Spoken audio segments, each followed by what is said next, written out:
রাসূল সাল্লাল্লাহু আলাইহি সাল্লাম বলেছেন তিনটা জিনিস এর মধ্যে কুলক্ষণ আছে।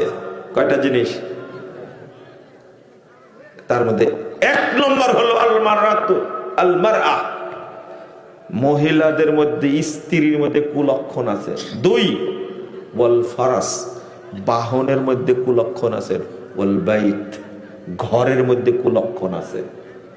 দুর্ভাগ্য, আপনি এমন একটা বাড়ি করেছেন, দীর্ঘদিন থাকছেন, কিন্তু বাড়ি থেকে কোনো অসুস্থতা দূর হচ্ছে না, সমস্যা বিভিন্ন রকমের লেগে আছে।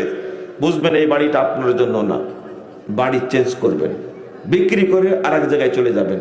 এই বাড়িতে আরেকজন বসবাস করবে, বুঝতে পারেননি? এই বাড়ি আপনার জন্য না, বিক্রি করে দিবেন। এই হলো কুলক্ষণের বাড়ি, আপনার জন্য, অন্যের জন্য ভালো। আরেকটা হলো বাহন, গাড়ি। আপনার গাড়িতে দেখছেন এই গাড়িটা চলবে না, কেনার পর থেকে নানান রকমের সমস্যা লেগে আছে, কখনো আমি গাড়িটা নিয়ে শান্তিতে থাকতে পারছি না, গাড়ি বিক্রি করে দেবেন। তখন বুঝে নেবেন দীর্ঘদিন চালালাম, কোনো সমস্যা যাচ্ছে না, এটা আপনার জন্য না, আর একজন চালাবে। কথা কি বুঝতে পারলেন? কিন্তু প্রথমটা কি করবেন?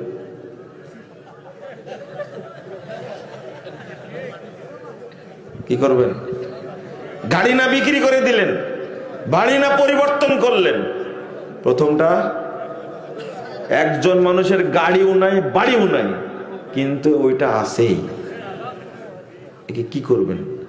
এই জন্য আল্লাহ নবী প্রথম বলছেন আল মারআতু সু, এক নম্বর বলছেন যদি পরিবারের এই স্ত্রী কুলক্ষণে হয়, আপনার জীবন খাবে, যৌবন খাবে, সন্তানরা খারাপ হবে, সন্ত্রাসী হবে, মদখোর হবে, বেনামাজি হবে, ওর মধ্যে কোনো কি নাই, কল্যাণ নাই।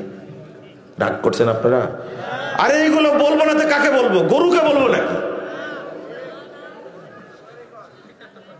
সবাই গালি দিক, আমার তাতে যায় আসে না।